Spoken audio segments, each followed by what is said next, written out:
Que sol, que aridez para quem está caminhando nessa calçada. Só que aqui ao lado não, uma deliciosa sombra. 3 árvores frondosas, cibipirunas, tamanho médio, grande.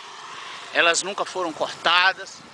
Tem alguns defeitos graves, elas são baixas e para caminhões precisaria no mínimo uma sinalização, senão a sua poda, né? Precisaria fazer uma poda.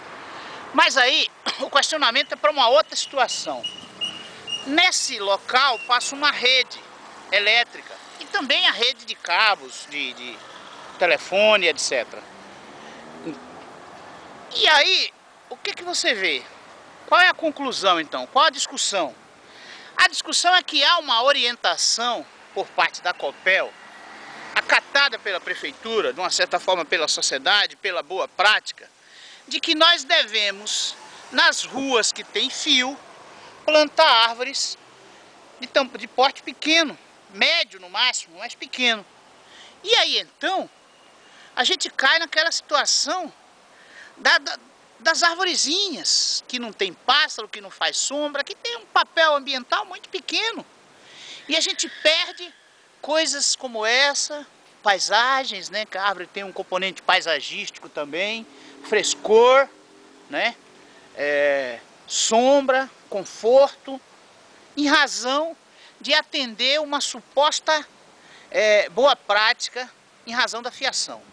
Mas a situação não seria a condução adequada da árvore, como nesse caso quase que houve, e a rede subterrânea? É claro que sim. E a Copel insiste em dizer, e as pessoas nunca conferem, isso está claro que não é verdade, que a rede subterrânea é cara.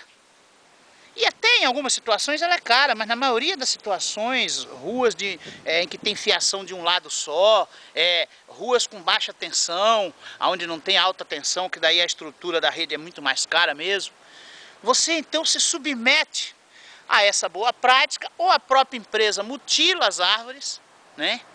E não apresenta a solução nem a curto, nem a médio, nem a longo prazo. Ou seja, é uma política burra, cara, que degrada a natureza, que tem um custo ambiental gigante. Você imagina para uma cidade quanto representaria ter os dois lados das ruas com uma boa arborização. Quanto de absorção de poluição, mas não pode, no máximo um lado da rua, porque o outro tem fiação. E aí, as concessionárias, com tantas concessionárias agora que existe, de tantas telefonia e o cambal, você acaba fazendo umas verdadeiras gambiarras. Olha, aqui é uma situação bem confortável até, né? Mas só um exemplo, que aqui estou falando da árvore só para mostrar. Olha só, que coisa horrível. Esteticamente também não há por parte da prefeitura um controle. Cada um vem, estica um fio, parece uma favela. Você degrada o ambiente, você enfeia, você tira o visual dos imóveis. Olha só. E aí ninguém sabe se essas empresas pagam, o que que tipo de benefício tem, que contrapartida tem. Você tem um impacto visual, um impacto econômico enorme. E fica por isso mesmo.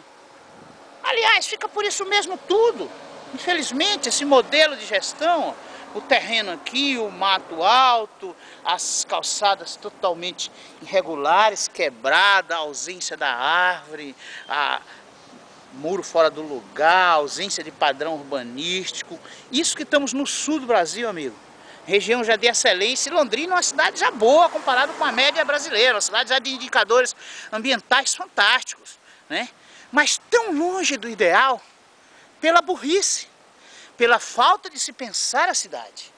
Então, o que o Vicente Falcone fala, grande consultor brasileiro? Por que as coisas fracassam? Primeiro porque não se conhece o problema. Então, no caso da cidade, é lamentável dizer, mas por mais que se conheçam tantos problemas, isoladamente, mas não se conhece o principal problema, a cidade. Então você não conhece, você não tem o custo, você não consegue planejar, você não consegue aplicar ciência. E aí esse é um exemplo da questão da relação entre fiação, arborização, conforto térmico, beleza, né? E aí se estende para todo o resto. A varrição, os serviços, o lixo, o bueiro entupido, o lago assoreado, né? Então tudo é feito de forma empírica, amadora.